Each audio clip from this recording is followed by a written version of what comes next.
আজ সকালে যেহেতু ছাদ পরিষ্কার করতে এসেছিল, তো বাবি বলেছিল ছাদে গিয়ে একটু দেখে আসতে কী কী পরিষ্কার করতে হবে, ঠিকঠাক করছে কিনা। যদিও বা ও ছিল ওখানে, আজ যেহেতু ওর ছুটি আছে। আর দেখছো কত কার্টুন বক্স জমেছে, সমস্ত কিছু আজকে পরিষ্কার করা হবে, যেহেতু সামনে একটা বাড়িতে অনুষ্ঠান আছে। আর তারপর নিচে এসে আমি তো বিছানাটা পরিষ্কার করে নিলাম। আসলে সকালবেলা না আমার একটু তাড়াহুড়ো লেগে যায় আর কি, যেহেতু আমার একটু ঘুম থেকে উঠতে দেরি হয় তো। আর এই যে আজকে ওকে কলা পাতা আনতে বলেছিলাম, ছোট কলা পাতা আনতে বলেছিলাম, ও যাকে বলেছে সে 3টে কলা পাতা নিয়ে এসছে। আর তার মাঝখান থেকেই বেছে বেছে এই ছোটো সবুজ কলা পাতাটা কেটে নিয়েছিলাম আর কি। তো আজকে ওনার আবদারে পাতুরি করতে হবে। যদিও বা বেশিরভাগ রান্না পিসি করে দিয়ে যায়, তো ওইসব রান্নাগুলো আমি করি। আর রান্না করব সেজন্য আগে স্নান পুজোটাও করে নিয়েছিলাম। আর স্নান করে এসেই প্রথমে স্কিন কেয়ারটা একটু করে নিই। আগে স্নান করে আগে পুজো করে তারপরে স্কিন কেয়ার করতাম। এখন স্নান করে এসে স্কিন কেয়ারটা করে নিই, তার কারণ যা ওয়েদার তাতে আর মুখটা দেখার মতন অবস্থা থাকছে না যদি আমি পুজো করার পর স্কিন কেয়ার করি, যেহেতু আমার পুজো করতে অনেকটা বেশ টাইম লাগে।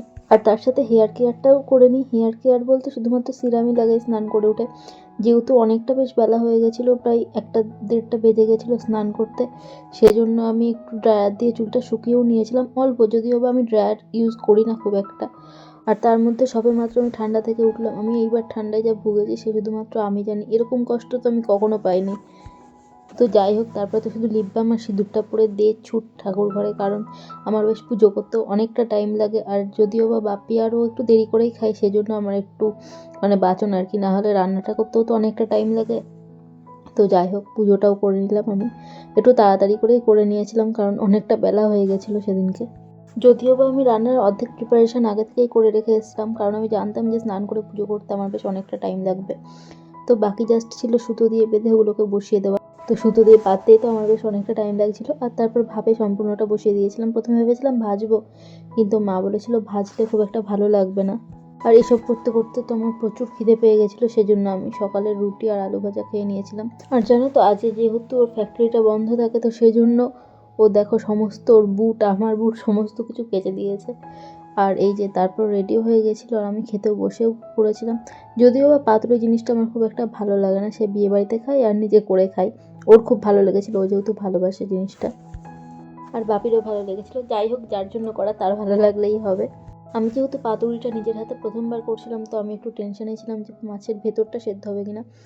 খেতে গিয়ে দেখলাম না, ঠিকঠাকই হয়েছে সমস্তটা।